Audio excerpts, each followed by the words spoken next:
ఏది షిండేకు నైఫ్ ఫడ్నవీస్కు జై. బీజేపీకి మద్దతు తెలుపుతున్న అజిత్. షిండే ఆశలపై నీళ్లు జల్లుతున్న నేత. మంగళవారంతో ముగిసిన అసెంబ్లీ గడువు. కొత్త ప్రభుత్వంపై రాని క్లారిటీ. సీఎంపై తేల్చని బీజేపీ పెద్దలు. రాష్ట్రపతి పాలనకు నో ఛాన్స్ అంటున్న న్యాయ నిపుణులు అంటూ కూడా చెప్పిన. ఇది మహారాష్ట్ర రాజకీయాలు. ఏంది ఆడ బీజేపీ వచ్చింది. ఈ బీజేపీదో పంచాయతీ. తెలంగాణలో పానాలు పోతుంటే మా బీజేపీకి సంబంధించి 10 మంది ఎమ్మెల్యేలు కదా, 10 మంది ఎమ్మెల్యేలు, 8 మంది ఎంపీలు. మరి ఏం చేస్తున్నారు? కమలం పువ్వు వాడిపోయిందా? కమలం పువ్వు వికసించిందా? కమలం పువ్వు వాసన చూస్తున్నారా? ఏమైనా వాసన వస్తుందా? లేకపోతే ఇట్లా చూసి మా మోడీ ఆదేశాలు ఇవ్వలే, మోడీ ఆదేశాలు ఇస్తేనే కదులుదాం అనుకుంటున్నారా? ఏం చేస్తాలో భారతీయ జనతా పార్టీకి సంబంధించి మా కేంద్ర మంత్రిగా ఉన్న బండి సంజయ్, కిషన్ రెడ్డి, మా ఏది పెద్ద పెద్దోళ్ళు చాలా మంది ఉన్నారు కదా, గురుకులాల లాగమైపోతుర్రు. ఏం చేస్తున్నారు సారు? అంటే ఢిల్లీ నుండి ఆదేశాలు రాలేదా? లేకపోతే మీ రాష్ట్ర ముఖ్యమంత్రి, మీ రాష్ట్ర ముఖ్యమంత్రి అంట ఆయన తెలంగాణ ఉద్యమంలో పాల్పంచుకోలేబట్టి ఆయనకు మాకు సంబంధం లేదు. ఏది రేవంత్ రెడ్డి గారు మీకు ఏమన్నా చెప్పలేదా సారు? బీజేపీ నేతలకు ఏమి ఇంకా హుకుం ఇయ్యలే, మీరు వెళ్ళండి దాన్ని లొల్లి చేయర్రి అని. ఎందుకంటే మీరు ఆయన చెప్తేనే వినేటట్టున్నారు. గింత జరుగుతూ ఉంటే ఒక గురుకులాల బిడ్డ చచ్చిపోతూ ఉంటే ఇప్పటి వరకు బీజేపీ వాళ్ళు స్పందించలే. వాట్ నాన్సెన్స్ ఇది. ఇది ఇంకా జాతీయ పార్టీ లోటపీస్ పార్టీ అని తెలంగాణలోకి మళ్ళీ ఎన్నికలకు వస్తారా? రారి మీరు ఎన్నికలకు ఎట్లొస్తారో బరిగేసి అడుగుతాం మిమ్మల్ని.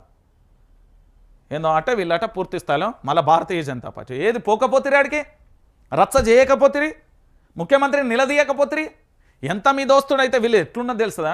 తోబు ఇచ్చిన తమ్ముడి కంటే ఎక్కువ కాపాడుకుంటున్నారండి రేవంత్ రెడ్డి పాలన. బీజేపీ వాళ్ళు తోబు ఇచ్చిన తమ్ముడు ఎట్లుంటుందో రాజ్యాన్ని కాపాడాలన్నట్టు అంత ఘోరంగా వీళ్ళే రక్షణ వలయంగా మాలిపోయారు బీజేపీ వాళ్ళు. అరే బీజేపీ అంటే ఎట్లుండే భయ్? అసలు బీజేపీ స్కోప్ ఏంది, బీజేపీ ఆలోచన ఏంది, బీజేపీ వ్యూహాలు ఏంది, మోడీ ఏమంటాడు, అసలు మోడీ ఆలోచన ఏంది, మీ ఆలోచన ఏంది? ఆయనకు మీరు సరితూగుతలేరు. అసలు ఘోరం ఇది.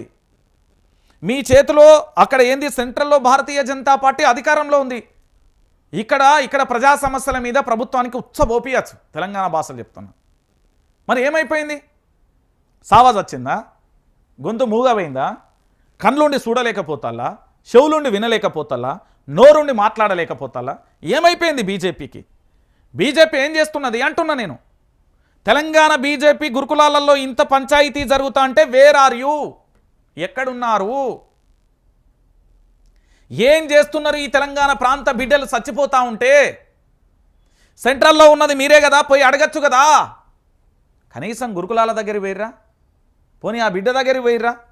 పోనీ నిమ్సుకొచ్చిర్రా? ఏం జరుగుతున్నదన్న తెలంగాణలో? అంటే మీ స్వార్థపూరిత పదవుల కోసం మాత్రం లొల్లి చేస్తారు. దాన్ని మా హౌలేగాళ్ళందరూ కొందరు కలిసేసి మూట కట్టుకొని ఓ జై జై జై జై జై అనాలి. హిందుత్వం, సనాతన ధర్మం ఇవన్నీ చెప్పలే. ధర్మంలో చెప్పలే ఒక ప్రాణాన్ని కాపాడాలని, ధర్మంలో చెప్పలే నలుగురికి అన్నం పెట్టాలని, ధర్మంలో చెప్పలే దారి తప్పిన ప్రభుత్వాన్ని దారిలో పెట్టాలని. బీజేపీకి తెలియదా ఇవన్నీ? రాష్ట్ర బీజేపీ ఏది? Where are you? Kishan Reddy ji, నువ్వే రాష్ట్ర అధ్యక్షుడివి. ఏమైపోయింది బండి సంజయ్ నీ పోరాట పటిమ? ఎట్లుండే నీ పోరాట పటిమ? ఏమైపోతుంది ఇవాళ? పదవి కోసం లాలూచి పడితేవా? ఎమ్మెల్యేలు అదేంది తెలంగాణ ప్రాంత బిడ్డలు అడుగుతలేరేంది? అదేదో న్యాయస్థానంలో న్యాయదేవతగాక తరాజులు అటు 8 ఇటు 8 అన్నట్టు ఎంపీ సీట్లు ఇచ్చేది కదా. ఎడబైరి ఎంపీలంతా, కాంగ్రెస్ ఎంపీలు ఎడబాయే, బీజేపీ ఎంపీలు ఎడబాయే. ఏమైపోయింది ఎంపీలందరికీ? సమస్యలు కనబడతలేవా? మళ్ళీ వీళ్ళు తెలంగాణ రాష్ట్రాన్ని ఉద్ధరిస్తారట, నీతిమంతు ముచ్చట్లు చెప్తారు. ఇగో మీకు ఇంకా లైవ్ ఎగ్జాంపుల్ ఇంకోటి కూడా చెప్తా. ఇగో గిడ కనబడుతున్నదా ఇంధనాయిల మంటలు? ఒకసారికి చూడుర్రి. ఇక్కడ ఎంత ఘోరం అంటే